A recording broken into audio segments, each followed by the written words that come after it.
What it is, what it do, YouTube? Jqilin here, back again with another episode of Katawa Shoujo.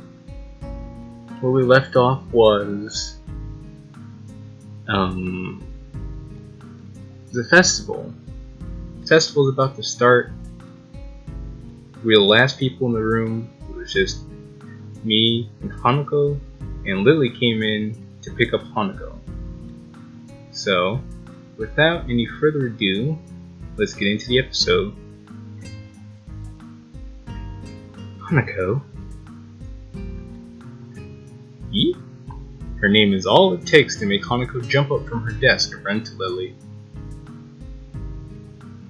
They talk quietly for a moment, but it isn't too long before Lily leaves down the hall and Hanako idles back into the classroom, taking her seat once again. I watch Hanako out the corner of my eye out of sheer curiosity at the idea that the two would be separated. For a couple of minutes, she does nothing but sit with her chin in her hand, staring at the desk dejectedly. The boredom evidently becomes too much for her though, her slender frame reaching into her bag and pulling out a small book. I guess she told Hanako that something came up and she had to go back to do something. Come to think of it, isn't that the one I saw her reading at the library? She must be quite a... Oh, come to think of it, that isn't the one I saw her reading at the library. She must be quite a fast reader to get through them at this rate. Well, you two have something in common. I can't believe I missed that the first time around. After about 10 minutes of restlessly shuffling around her seat and trying to read, Hanako closes her book and leaves too. As should I, since the assignment is all but finished and there is nothing else to do in the classroom. Not that I have anything to do anywhere else either. The school is a beehive of activity, but nobody pays me any heed. I just blend into the surroundings like a gray man. I saunter past classrooms filled with students frantically doing this and that, moving hither and thither, buzzing around like little worker bees, moving to and fro. You wouldn't guess the school day is over. It's a bit quieter outside, but not by much. It just sounds broader. People zip by, left and right, here and there, to and fro. Oh no, let's go! Hurrying as quickly as they can, busy and energetic. I feel the opposite. The midday sun seems to be draining all the spirit out of my body, making it feel limp all over. Warm, soft air flows inside my shirt, feeling like a cushion. I yawn lazily, thinking about what I'd do. Just pass out and fall asleep right here on the floor. I drop my books off at the dorms first, and then something I haven't decided yet. Maybe Kenji's in his room. But why would I want to hang out with Kenji? On the way to the dorms, I spot Emmy coming my way, running despite not having those weird running prosthetics on. I wave at her and she skids to a stop. Yo, Hisao! I was just about to say yo yo yo! Yo yo yo, Hisao, what up my dog? Spatters of white and green paint adorn her nose and chin respectively, but her smile is wide, as it seems it always is.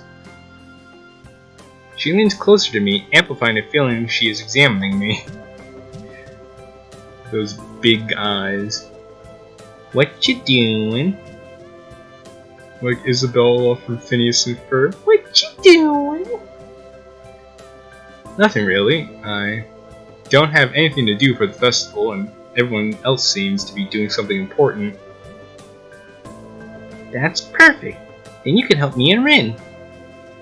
With the festival preparations? I'm not sure how it'd be much help. I mean, my nigga, you helped Rin with the painting earlier with the pink and with the pink and the white and the horizontal laying down, and you know what I'm talking about. That's fine. I'm not much help either, but at least we'll be together. we'll be not much help together. Emmy grabs my wrist and starts dragging me back inside the school quite forcefully. Even her walking speed is more like jogging, making me stumble over myself simply trying to keep up. It's like everything she do is running. Like I said, she's Pink Sonic. The stairs slow Emmy down a little bit. Maybe it's hard to climb with her legs. Maybe she's finally run out of breath. I highly doubt she's run out of breath. We go all the way back to the 3rd floor and to the seniors hallway, ending up where I left 5 minutes ago. I could have just as well stayed here waiting for Emmy, had I known. But you didn't know. How could you know? So you are. Is Rin working on that mural still? That's right. She needs all kinds of paints and brushes and stuff, so I went to get them from the art classroom. And you need me to help with that? Well, Rin told me you already helped her, so I thought you wouldn't mind. I see. Exactly. So thanks to Emmy's flaky logic, here I am again, collecting stuff from the art classroom for other people. It's not flaky logic, you did help her. Though, saying you wouldn't mind would be a different thing entirely, because you very well could have said no, I wanted to do something else, but you didn't. And you know why you didn't? Because you like Emmy. The room is empty apart from ourselves and the lonely specks of dust floating in the air. Emmy skips straight away to the back room, digging out a tiny crumpled piece of paper from her pocket. While she tries to make sense of the scrawled handwriting, I take a closer look at the materials lying around here. Dozens of paint cans and bottles are arranged on the shelves in the most unorganized fashion. Some look like they have been left there for several decades, relics of previous art club generations.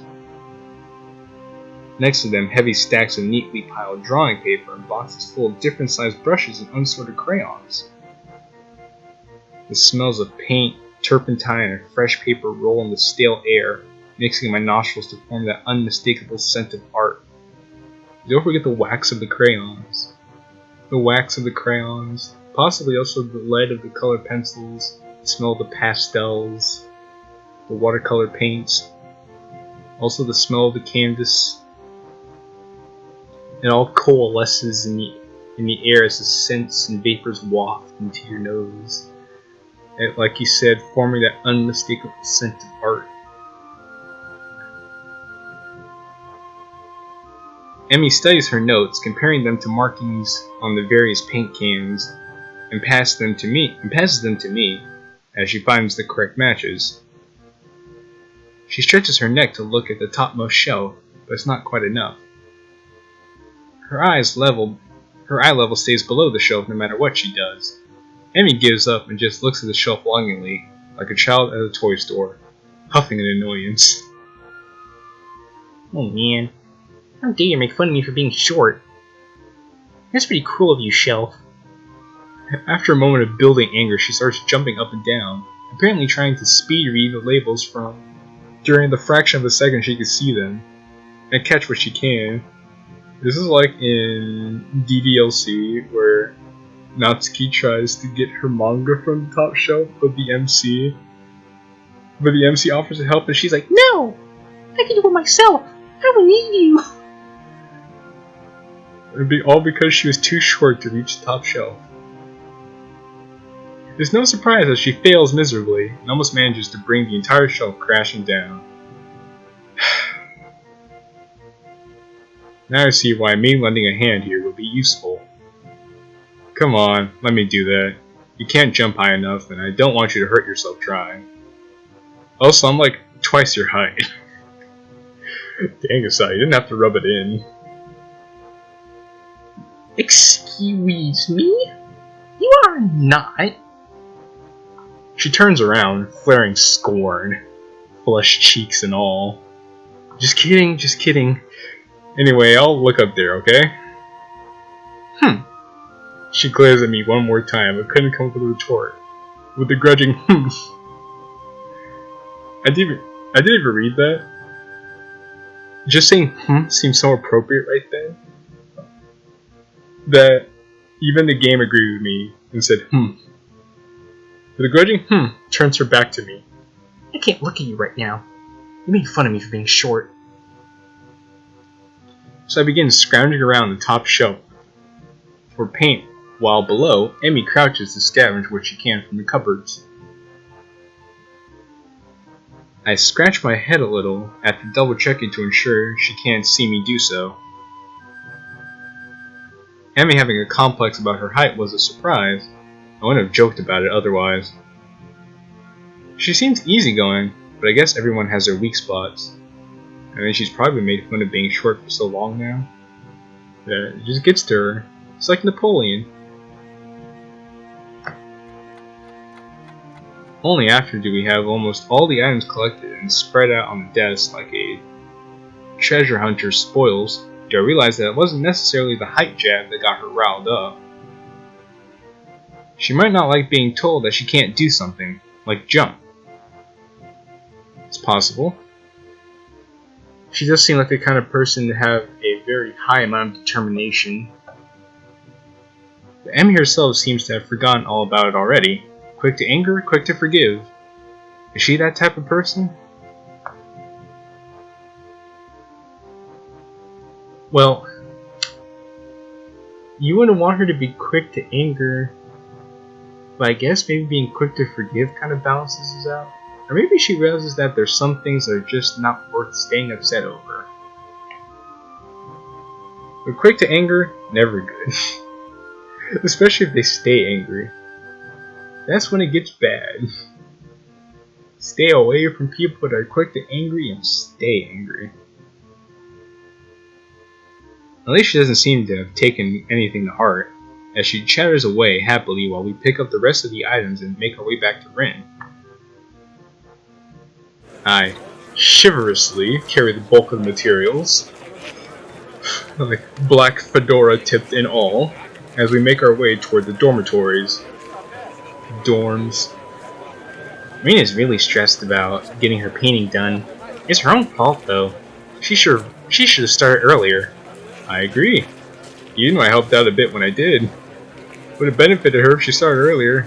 Even she's named Misha said so. Is she going to make it? No idea.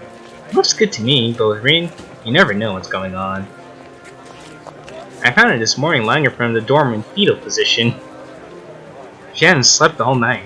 I can't believe that night nurses haven't found her. I guess those night nurses weren't doing their job. And now she's peeing again like crazy.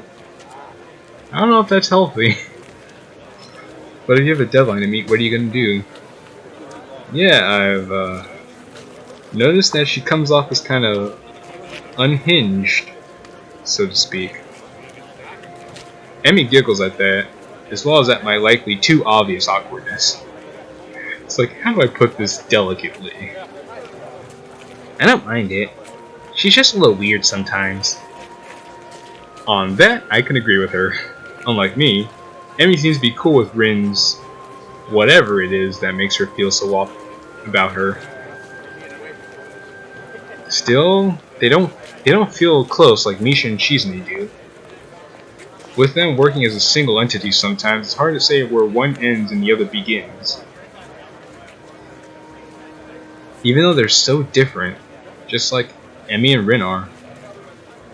Rin. And Misha and Misha. And Rin is the most different of them all. Different from anyone else I've met. Yeah, I guess she's a very unique person. I think someone somewhere, I forget where, someone somewhere said it's possible that Rin may have autism. Or at least maybe some form of Asperger's syndrome where she's high functioning. I'm not really sure about that. I'd have to spend more time with Rin's character in order to figure it out for myself.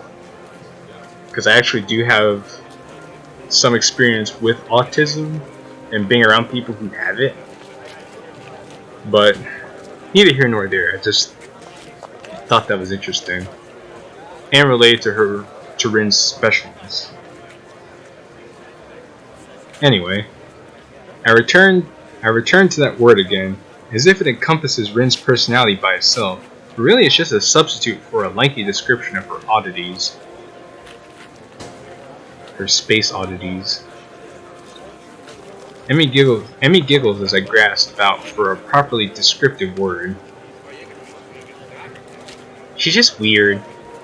Don't make it any harder than it has to be, Hisao. You know, earlier, she just spent half an hour sitting on her box and stared at her toes. Isn't that weird? Isn't Rin a weirdo? She giggles again in a way that makes me think she doesn't know what's funny about it. It just is.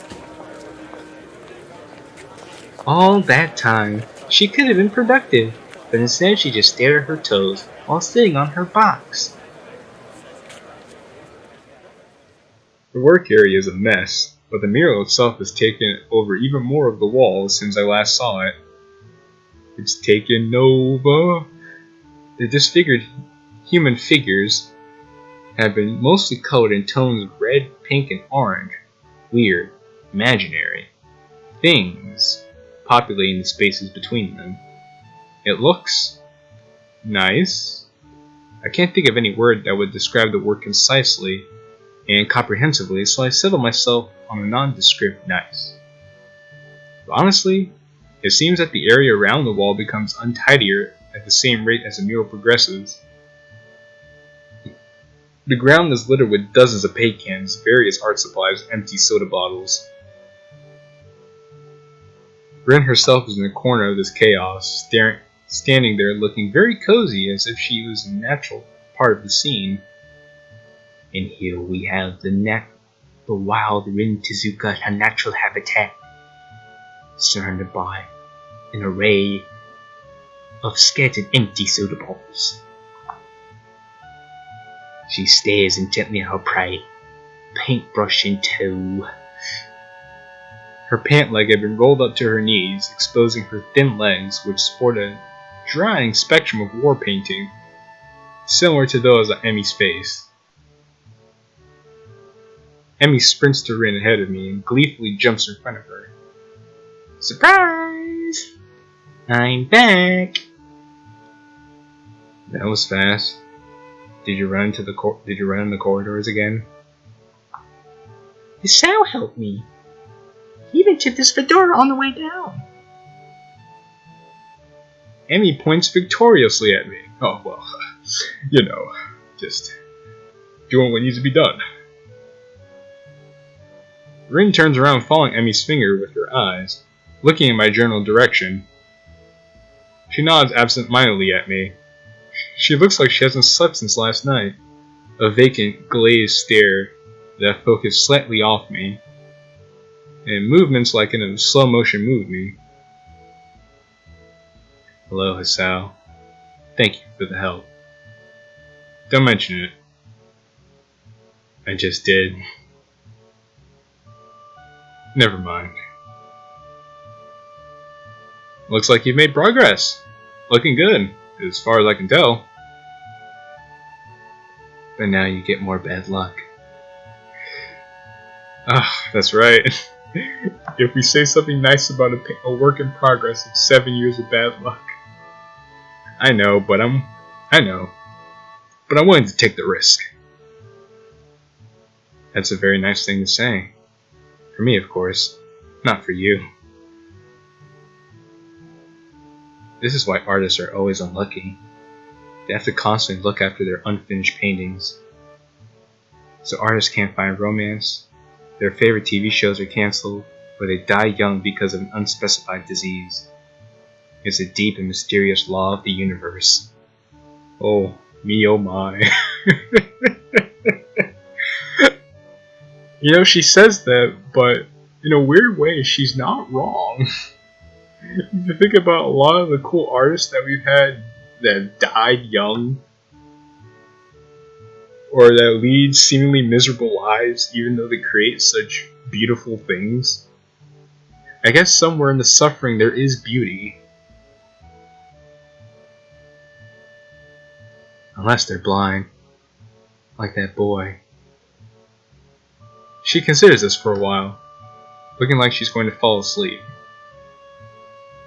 There is a boy, see? What I tell you?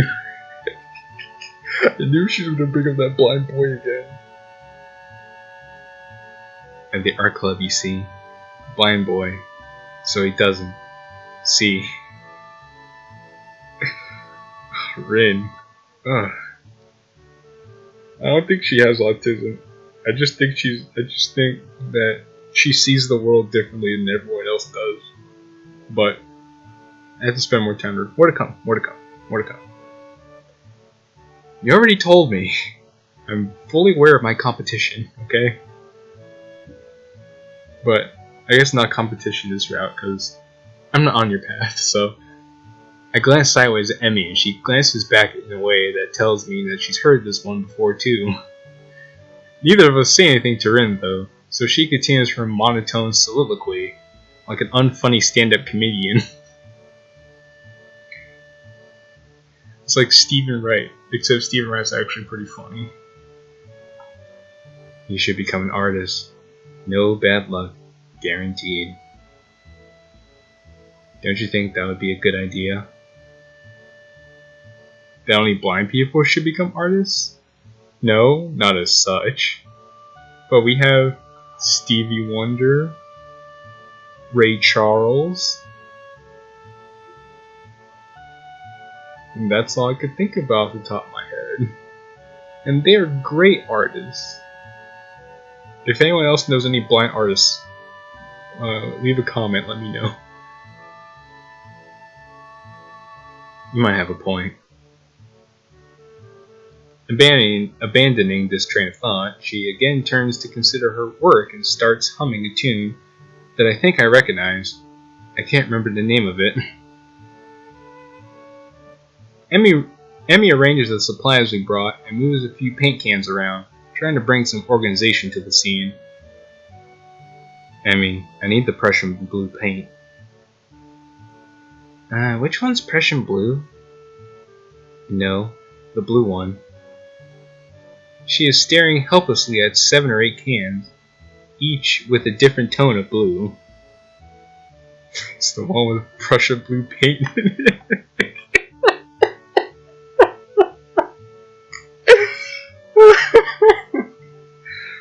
Oh god, we're such a smart ass. Wow. Jeez, Rin, you're not helping at all. I look around as well, even though I don't know what Prussian blue looks like either. I wonder what blue has to do with Prussia. Memory serves, let's see, it's a pigment that's formed from either a rock or some kind of flower. It's also the name of a compound known as iron cyanide. Yeah, iron cyanide. It's also good for removing metals. It's also good for removing metals that are toxic to the human body. Look it up, it's a real thing. Learn about that in my chemistry class and on a ID special. Very cool stuff. Or what Prussia even is. The name sounds vaguely familiar, but I can't place it. While none of the blues look more Prussian than the other, the small print on the label is legible enough to determine that none say anything about the contents being Prussian. There is no Prussian blue here. Took them all that just to say that. You need to get more, then. I open my mouth to say that we're not both needed for such a simple task to find another pot of Prussian blue, but Emmy already grabbed my arm and started dragging me off. You see, it's not about whether or not one person could do the task. It's about her wanting to spend time with you, Hisao. So, just suck it up and go along with her. What do you got to lose? It's not like you were doing anything else anyway, big dog. I wave to Rin, who doesn't seem to have noticed that the two of us are even leaving. Well, she did notice when we got... she'll notice when she goes for her Prussian blue and finds out it's still not there. Sigh. Maybe. Eventually. But probably not, actually, now that I think about it. While I'm busy thinking of how weird Rin is, Emmy's been dragging me back to the art room. I feel myself starting to run out of breath. It's like, dang it, woman. What's the rush? Huh?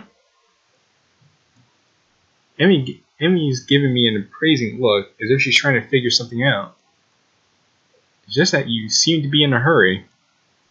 I'm not sure I can keep up. You're just always on the move. Comprehension dawned on her face. You're not out of breath, are you? No. There's almost an accusing playfulness to her tone. I'm tempted to deny it, but then I realize that I've been breathing heavily since we stopped. Guess it's kind of obvious. A little. Not everybody can be in shape, you know? Lies. You just triggered her, so. Takes all kinds, right? Oh. I told you so. You triggered her. You can't tell a fitness girl that not everybody could be fit. Especially if she's the spy of the nurse who's been trying to get you to run track. Once again, Hisao, sticking your foot ever so deeper into your mouth. Emmy frowns. It's not a particularly good frown. Is there ever a particularly good frown? That is, I should get in shape, maybe? Question mark? Not that I haven't already decided to try for that, but you gotta try harder. After that flutter on the track, I figure there's a real need to get in some sort of running habit. I was, after all, feeling pretty good until I had my false alarm. Well, actually I wasn't, but it was fun? Meanwhile, my comment seems to have helped Emmy come to some sort of decision. Oh lordy, I'm 40. Well, that's it then. She gives me a serious look. Oh boy. Mommy, please. You're joining me. Dots. I beg your pardon? In the mornings. You and I are now running partners. Oh. I got a routine all planned out. In fact, she pulls out a crumpled sheet of paper. I got it all right here with me. It's like, how long were you waiting to tell me this? And where did you pull that out from? That's unimportant, just look at it. I take the sheet of paper and give it a once-over. Dates, times, and laps, all laid out. It's right here in black and white, see? Right there. And there. The slow increase from just a few laps a day to... My gosh! Did she expect me to have me running marathons? And where does she find the time to get all this together? And how long is she playing this anyway? I have so many questions. You've been planning this? A little. But it's really the nurse's idea. He told me to keep an eye out on you to make sure you exercise like he told you to. I mean, well, yeah, but this is a little excessive. A vast conspiracy? Maybe Kenji was onto something.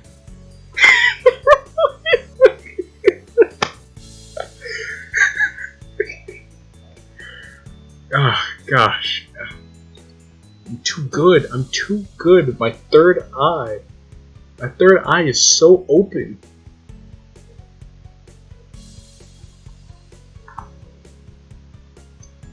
This seems a bit much for just keeping an eye on me, don't you think? Well, to be honest, I've been trying to find a running partner in the mornings for a while now. My gosh, Kenji!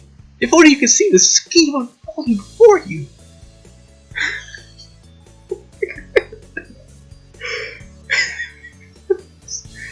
What do you need a partner for anyway? Hisao, take a hint, idiot. It's easier to keep up a workout if you're not the only one doing it. Plus, I like you and I want to spend more time with you as much as possible. Is that obvious? You're less likely to quit if someone else is counting on you to be there, right? Which is true. It's very true. To a very annoyingly so. Especially if someone is way more invested into that thing than you are and they keep bugging you to do it. You try to dodge them, but eventually you get to the point where you're like, oh, fine. Whatever, I'll do it. Just to get them off your back. But deep down you kind of appreciate them for it because it means that they care. And at the end of the day, you want people around you that care about you like that. Or at least care enough about something to keep you on task. I see. And this won't only keep you running, but it'll make sure that I keep running as well. Meaning that I'll be obeying the nurse. And I'll be keeping an eye on you just like he asked. You caught on quick, Hisao. And if I refuse? I have no intention of refusing, of course. It's just that this is so well brilliantly planned and immaculately executed that I'd feel like a schmuck if I just lay down on my back and came along willingly. But I gotta at least put up a token of resistance to such a masterfully executed and carefully organized plan. Well, if you refuse, I'd have to pout. And you'd have to live with being the guy who made Emi Ibarasaki pout. You don't want that on your conscience, do you? As if to demonstrate, Emi begins pouting.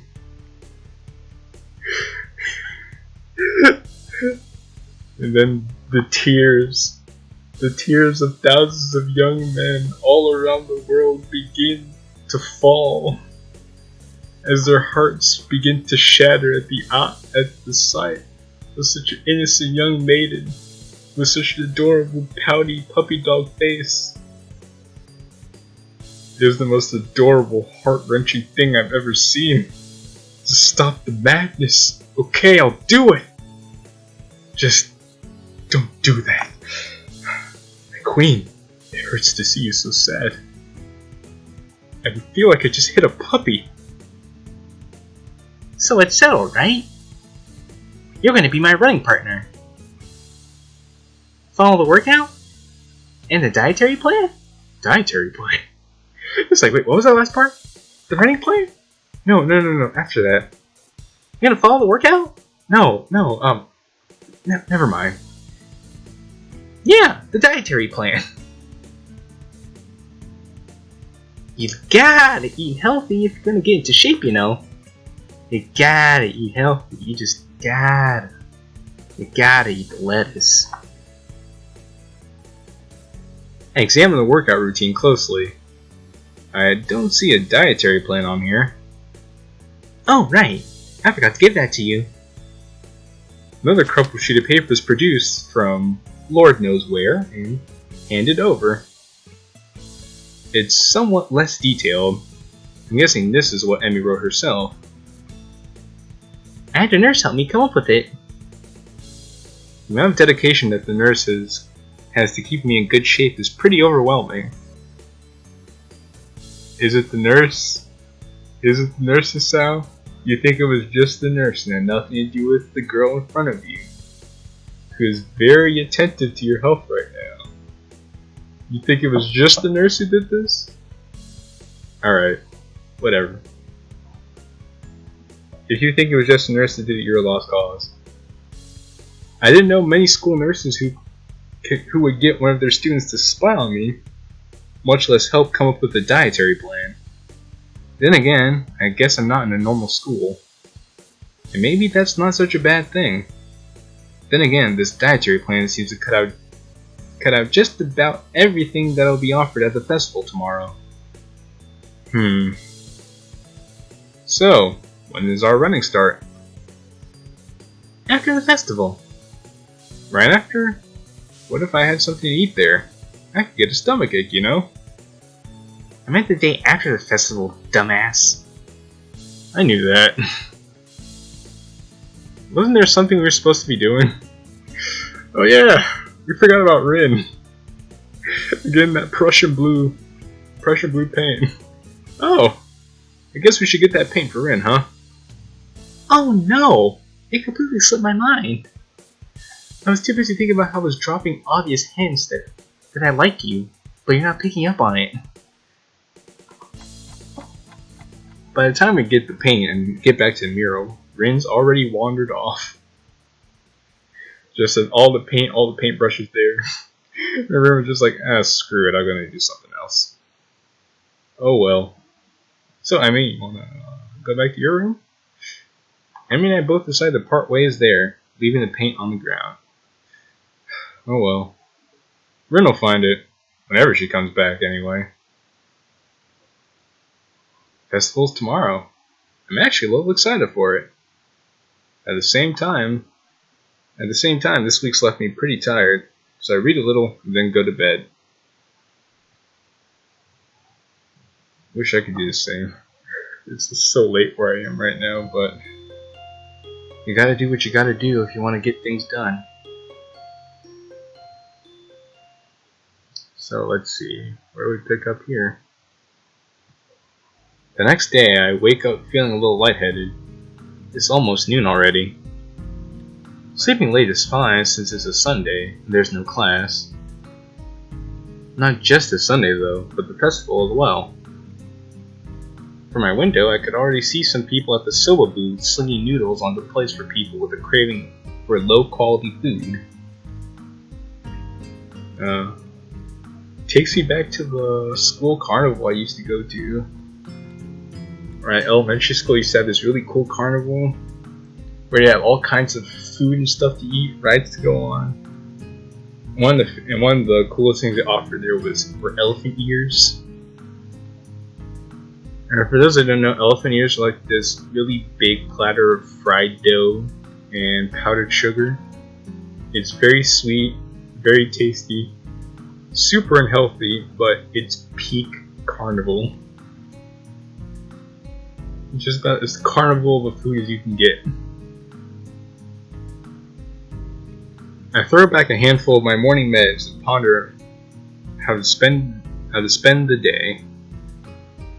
There will be a few exams in the coming week, but I don't consider those as ominous as others, so I'm not as worried about them as I probably should be. With no urgent obligations regarding education, I should be free to spend the day at the festival as I like. Good for you, Hisao. Finishing my morning routine, I exit into the hallway, intending to go out and find something to eat. Passing by his door, I decide to see what Kenji is up to today out of impulse. Why? I'm curious if he has any plans, since everyone is doing something. Then again, I can picture him having built a soundproof shelter in his room, which he probably did. Or possibly some kind of fort complete with "No girls allowed" sign. Like he's 6, with the girls crossed out and body crudely scrawled underneath it. Knocking on his door, which is luckily devoid of any kind of sign, I hear again the unsettling clicking of at least 10 locks being pulled back. The door opens with a crack. Who is it? You're supposed to ask that before you open the door. Oh, it's you. Damn, it's early. It's not really that early. What is it, man? Nothing, I was just gonna ask what you're gonna do today. Half the school's out there already. At where? Why? What? What? Is today special? Why are they there? Who are? I can hear them. It's loud. Don't tell me. Has the invasion begun? Am I too late? He suddenly looks more alarmed. What day is it, man? Yeah, I guess you couldn't see the big wooden booths outside and people selling stuff. What the hell are you talking about? I have my curtains closed at all times to thwart the snipers. Because everyone's after me. I'm public enemy number 1. It's the festival. You know that, right? Oh shit, that's today? Ah, damn. Ah, damn it. I can't believe I forgot. I haven't finished my fort yet. This is bad. See, Hisao called it. This is going to be a very bad day. It's good you told me this, man. It's going to be a bad day. Why? Oh man, they're going to be everywhere. People outside my window. Socializing. Kenji rubs his temples nervously, suddenly looking very ill. It's going to be loud as hell. Damn, I was going to go outside today. Now it's ruined. Everything is ruined. This is awful. This sucks. Stupid. What the hell? This really sucks. I can't go anywhere now. There's nowhere to run. Kenji seems nervous. You could even say he's majorly freaking out. I can't believe this. So that's what today was. Damn. I couldn't even prepare for it. Well, you could have prepared for it if you paid attention to school events. I couldn't even brace myself, and now it's here and I can't do anything. You should have told me this earlier, dude. I mean, at least I know, but I could have known earlier. Imagine what I could have accomplished. Sorry, I thought you knew. It was big news across the whole school. Everyone was preparing for it. You know, it was kind of a big deal. So I guess you're not going to do anything today. The weather is even good. Yesterday was really windy, so I thought today would be cold. It's not though, so there's no reason to just stay inside. Yeah, you should check the festival out. Kenji groans and covers his face with his hands. Ah, no, I can't do it. They'll eat me alive out there. I know it. Those nasty feminists. That has to be a joke, but he said it with such a straight face. Relatively straight anyway. What are you going to do? You should hang out in here. You can help me build my fort. We can still make it if we work it together. I wonder. I'm kinda hungry, but I made this deal that I'll try to take better care of myself. Be healthier, you know? I don't know if I should steer clear of the takoyaki or head straight in. Deal? Sounds ominous. So what are you getting in return? Longer life? I feel better, look better, and I get in with the goils. Nothing, I guess. It's not that kind of deal. You know Emmy from our year? We kind of agreed to watch each other's backs and...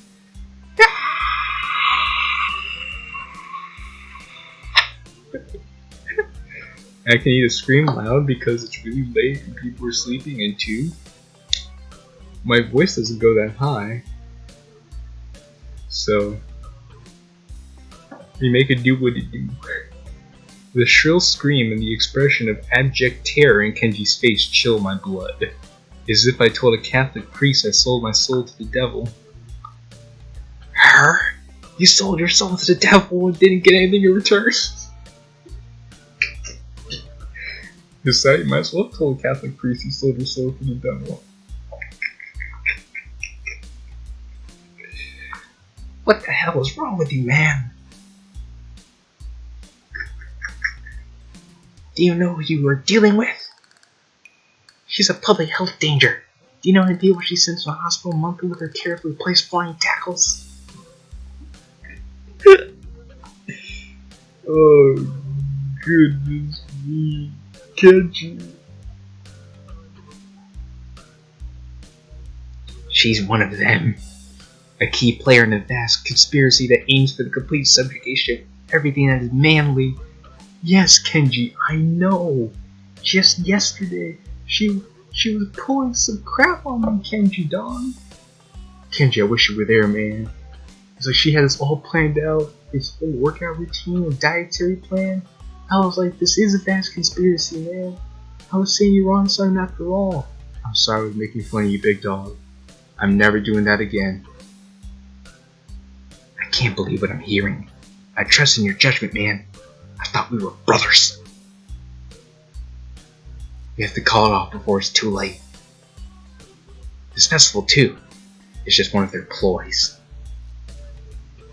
He fingers his scarf nervously, faster and faster, like he's trying to start a fire. Then slowly begins to calm down once the panic attack finishes running its course.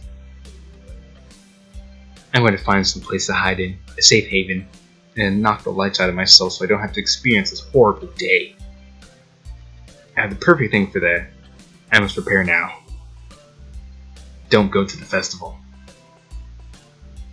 Okay. Later, dude. The door slowly closes with a creak, and I don't know how to feel about what Kenji just said. Woo! Man, that was high energy.